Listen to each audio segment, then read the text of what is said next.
여러분 안녕하십니까? 포항 MBC 뉴스투데이입니다. 오늘도 아침부터 열대야가 나타나며 후텁지근한데요. 대구와 경북 전 지역에 폭염특보가 이어지며 무더위가 기승을 부리겠습니다. 자세한 날씨 유하경 기상캐스터가 전해드립니다. 요즘 낮에도 덥지만 열기가 계속 식지 못해 아침부터 무덥습니다. 오늘도 아침 기온이 25도를 넘겨 열대야가 나타나는 곳이 많은데요. 폭염특보도 계속됩니다. 현재 대구와 경북 남부를 중심으로는 폭염경보가, 그 외 대부분 지역에 폭염주의보가 이어지고 있고요. 낮에는 대부분 지역에서 30도를 훌쩍 넘기겠습니다. 특히 당분간 체감온도도 33도 이상으로 올라 더 덥게 느껴지겠습니다. 정체전선의 영향으로 아침에는 비가 내리는 곳이 있겠습니다. 오늘 아침까지 경북 북부에는 10에서 60mm, 대구와 경북 남부에는 5에서 30mm, 울릉도와 독도에는 5mm 안팎이 예상되고요. 경북 북부를 중심으로 돌풍과 함께 시간당 30mm 내외의 강한 비가 내리는 곳도 있겠습니다. 한편 오전부터 저녁 사이에는 소나기가 예상되는데요. 예상되는 소나기의 양은 5에서 60mm로 짧은 시간 요란하고 강한 비가 집중되는 곳도 있겠습니다. 내일은 대구의 낮 기온이 35도 이상 올라 극심한 더위가 예상되고요. 당분간 대기가 불안정해 소나기 소식이 잦겠습니다. 날씨였습니다.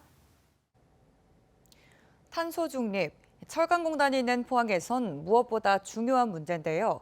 탄소 감축이 얼마나 시급한지 현재 상황을 살펴보고 수소 환원 제철 기술의 필요성을 논의하는 포럼이 포항에서 열렸습니다. 박성화 기자가 전합니다. 지난 2021년 정부는 오는 2030년까지 온실가스 배출량을 기준 연도인 2018년보다 40% 줄이겠다고 국제사회에 발표했습니다.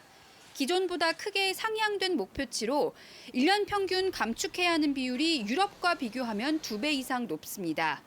하지만 목표한 감축률을 달성하지 못하고 있어 앞으로 더 큰 노력이 필요한 상황입니다.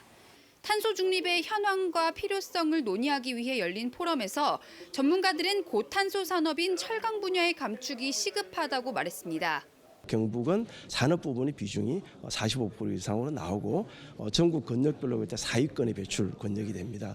광역 단위로 볼 때. 그래서 굉장히 산업 부분으로 인한 특히 금속 부분의 배출로 인해 영향이 크다. 그래서 그러한 부분에 대책이 필요할 것이다. 탄소 중립의 경제적인 측면도 강조했습니다. 탄소 중립을 통해 더 큰 부가가치를 창출할 수 있다며 특히 수소 환원 제철 기술을 위해 포스코와 포항시가 함께 노력해야 한다고 밝혔습니다. 수소 경제라는 측면이 공급도 있고 그다음 저장도 있고 사용 기술이 있을 겁니다. 그 부분들이 설비도 필요할 것이고 그 운영할 수 있는 인력도 필요할 것이고 유지 보수하는 인력도 필요할 것인데 포항에선 수소 환원제철소 부지 조성을 위해 바다 매립을 추진하고 있어 환경단체와 주민들의 반발에 부딪히고 있는 상황. 시민들이 더 적극적으로 논의할 필요가 있다는 의견이 제시됐습니다. 해양 쪽에 있는 것도 소중하지만 어쨌든 탄소 중립과 수소환원 제철이 더 중요하다는 걸 국가전략적으로 그래서 이 포항 시민 뜻을 잘 모아서 탄소 중립이라는 시대적인 과제에 직면한 포항시와 포스코. 산업 경쟁력과 환경을 위한 해법은 무엇인지 모두가 머리를 맞대야 할 때입니다. MBC 뉴스 박성아입니다. 에코프로비엠이 산업통상자원부가 추진하는 나트륨 이온전지 양극 소재 개발 사업의 주관사로 선정됐습니다. 에코프로비엠은 사업비로 52억 원을 지원받아 리튬 대신 나트륨을 주원료로 사용해 2차 전지 가격을 획기적으로 낮출 수 있는 나트륨 이온전지 양극재 기술 고도화에 나설 예정입니다. 구체적으로 나트륨 이온전지 양극재의 에너지 밀도를 높이는 기술을 확보하고 대량 생산의 기틀을 다질 계획입니다. 울릉도 일주도로에서 위험천만한 낙석 사고가 잇따르고 있습니다. 매년 40만 명이 넘는 관광객이 울릉도를 찾는 만큼 낙석으로 인한 인명피해도 우려되고 있는데요. 이 때문에 지난해 연말 국회를 통과한 국토외곽먼섬지원특별법에 따라 정부 차원의 근본적인 낙석 안전대책이 수립돼야 한다는 목소리가 높아지고 있습니다. 김형일 기자가 보도합니다. 지난 14일 울릉도 서면 일주도로에서 집채만한 바위 덩어리가 도로 위로 떨어졌습니다. 지난해 10월에는 울릉군 서면 남양리의 관광명소인 거북바위에서 400여 톤의 바위가 무너져 3명이 다쳤고 지난해 9월에도 북면 일주도로에서 3만여 톤의 토사와 바위가 무너져 열흘 동안 도로가 통제됐습니다. 지난 4년간 울릉도에서는 크고 작은 낙석 사고가 모두 9건이나 발생했고 7명이 다쳤습니다. 울릉군이 관리 중인 일주도로 낙석 위험 구간은 모두 28곳. 하지만 이 가운데 40%인 11곳만 안전정비 사업이 완료됐고 13곳은 사업 계획조차 수립되지 않은 상태입니다. 해안 절벽과 바위가 많은 험준한 지형 탓에 안전정비를 위해서는 한 곳당 30억 원에서 최대 100억 원까지 막대한 예산이 들어 정비 사업이 오랜 기간 지연될 수밖에 없습니다. 울릉 일주도로의 경우에는 지금 일주도로 전역이 낙석 위험이 쏟아지고 있고 지방 차원에서는 인력이라든지 예산적으로 다 관리할 수 있는 좀 한계가 있습니다. 이 때문에 지난해 국회를 통과한 국토외곽 먼섬지원 특별법에 따라 전면적인 낙석 방지 대책이 조속히 수립돼야 한다는 목소리가 높아지고 있습니다. 국토외곽 먼섬지원 특별법은 5년마다 종합발전 계획을 수립하며 주민 안전시설의 설치 운영을 명시하고 있습니다. 국가 지원이 절실하게 필요합니다. 국비를 최대한 확보를 해서 울릉 주민들이 안전하고 울릉을 찾는 관광객들이 안전한 여행이 되어야 되겠습니다. 국가에서 많이 지원을 해줘야 되겠습니다. 독도 수호의 전진기지인 울릉도 주민과 연간 40만 명이 넘는 관광객들의 안전을 위해 정부 차원의 종합적인 안전대책이 시급합니다. MBC 뉴스 김혁인입니다. 올해 여름휴가 때 국내 여행을 계획하는 이들은 7월 말부터 8월 초에 동해안을 많이 계획하는 것으로 나타났습니다. 한국교통연구원이 지난달 전국 9,770세대를 대상으로 하계 휴가 통행 실태조사를 한 결과 선호하는 여행지로 동해안권 25.1%, 남해안권 17.9%, 영남 내륙권은 6.8% 등으로 나타났습니다. 출발 예정일자로는 7월 27일에서 8월 2일을 꼽은 비중이 19.2%로 가장 많았고 교통수단은 81.7%가 승용차를 이용할 것으로 조사됐습니다. 국토부는 이번 조사 결과를 반영해 오는 25일부터 8월 11일까지 18일간 특별 교통대책을 수립해 시행합니다. 장맛비와 폭염이 번갈아 나타나면서 논과 밭에선 고온다습한 날씨를 좋아하는 병해충들이 기승을 부리고 있습니다. 수해를 지나 폭염을 버티는 농민들은 병해충의 속에 타들어가고 있습니다. 손은민 기자입니다. 날이 밝자마자 밭으로 나왔습니다. 비지땀을 흘리며 사과나무 구석구석 약을 칩니다. 토요일 날 쳤는데 치고 나서 소나기 쏟아져 보니까 다 씻겨갖고 오늘 다시 쳤죠. 아침에 다 썩어버리지. 원래 다 먹어버리지. 비가 오면 또 헛수고가 되지만 그 사이 병해충이 생길까 손 놓고 있을 순 없습니다. 지난해에도 순식간에 균이 퍼지면서 먹을 것도 못 건지고 사과를 다 버렸습니다.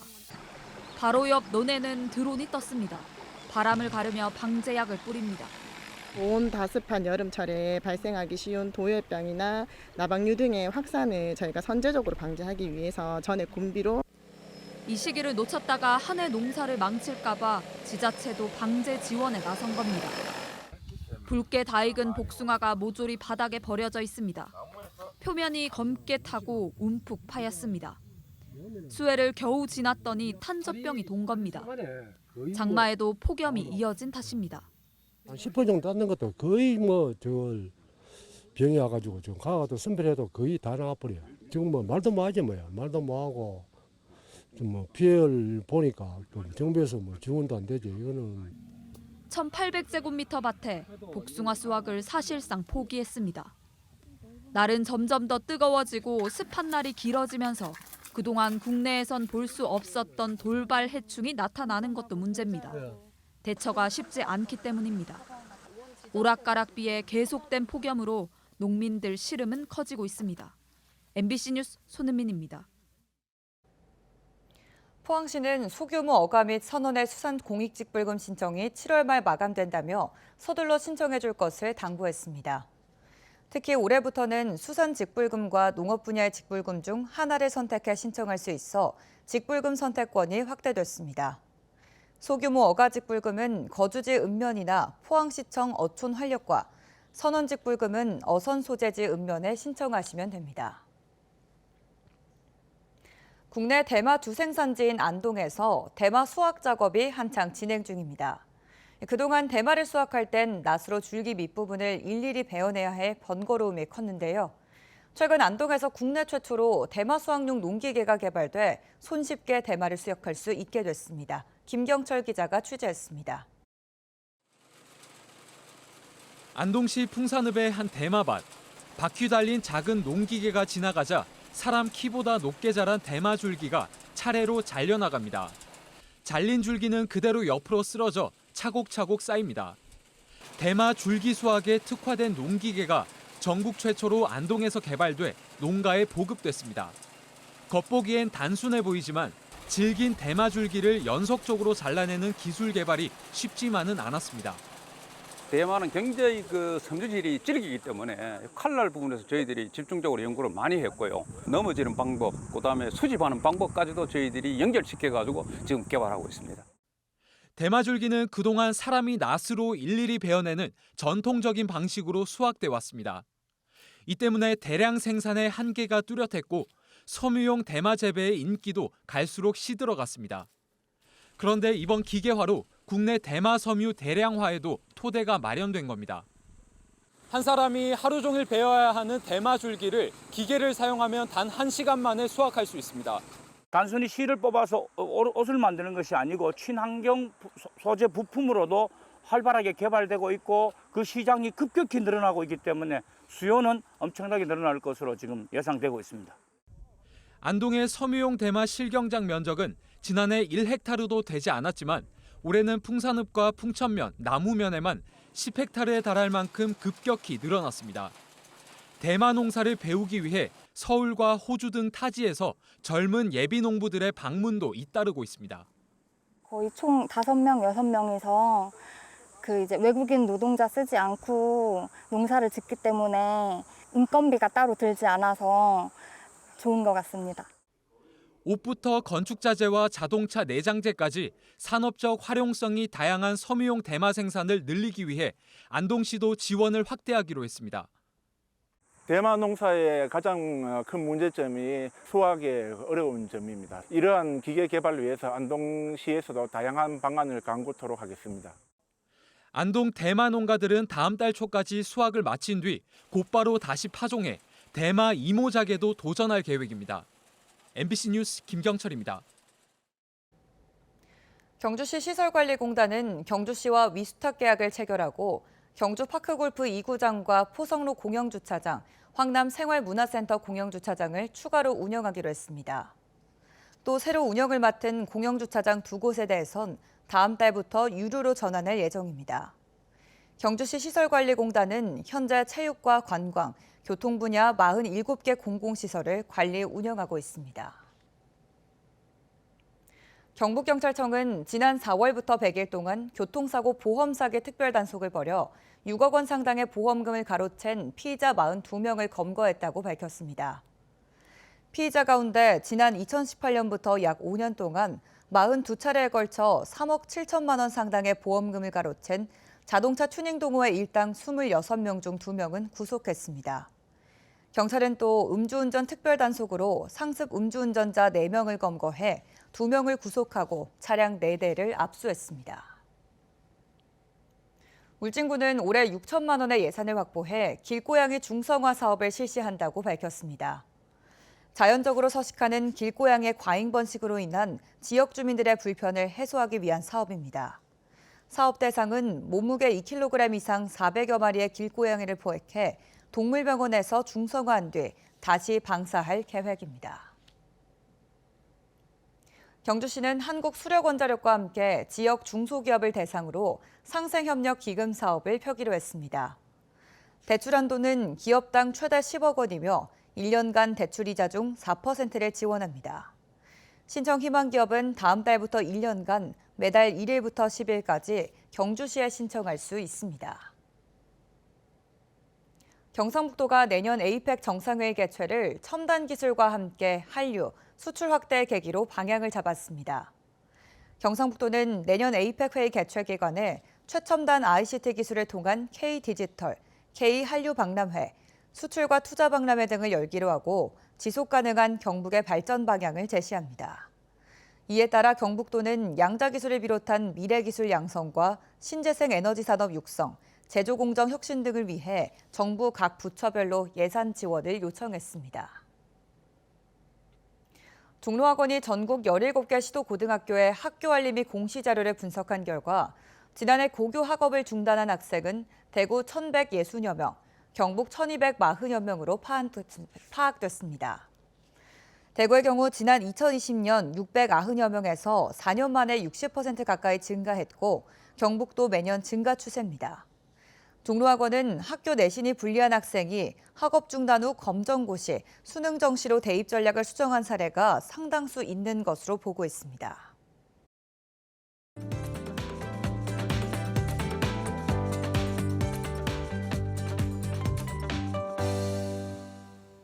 요즘 낮에도 덥지만 열기가 계속 식지 못해 아침부터 무덥습니다. 오늘도 아침 기온이 25도를 넘겨 열대야가 나타나는 곳이 많은데요. 폭염특보도 계속됩니다. 현재 대구와 경북 남부를 중심으로는 폭염경보가, 그 외 경북 대부분 지역에는 폭염주의보가 이어지고 있고요. 낮에는 대부분 지역에서 30도를 훌쩍 넘겠습니다.